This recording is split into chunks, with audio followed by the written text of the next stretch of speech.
আমি শুভেন্দু অধিকারী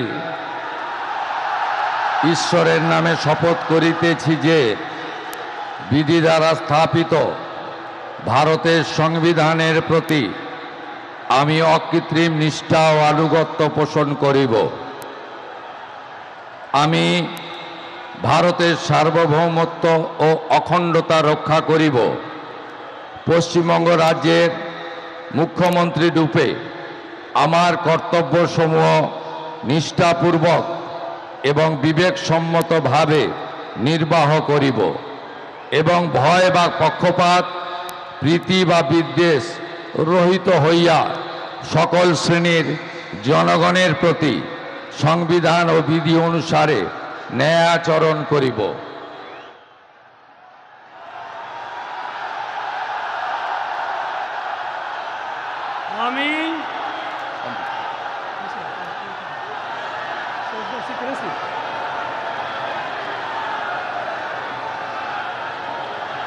আমি শুভেন্দু অধিকারী ঈশ্বরের নামে শপথ করিতেছি যে পশ্চিমবঙ্গ রাজ্যের মুখ্যমন্ত্রী রূপে যে কোনো বিষয় যাহা আমার বিবেচনার জন্য আনীত হইবে বা আমি জ্ঞাত হইব, তাহা মুখ্যমন্ত্রী রূপে আমার কর্তব্যসমূহের যথাযথ নির্বাহের জন্য যেরূপ আবশ্যক হইতে পারে তদ্গতিকে আমি প্রত্যক্ষ বা পরোক্ষভাবে কোনো ব্যক্তি বা ব্যক্তিগণের নিকট জ্ঞাপন করিব না বা প্রকাশ করিব না।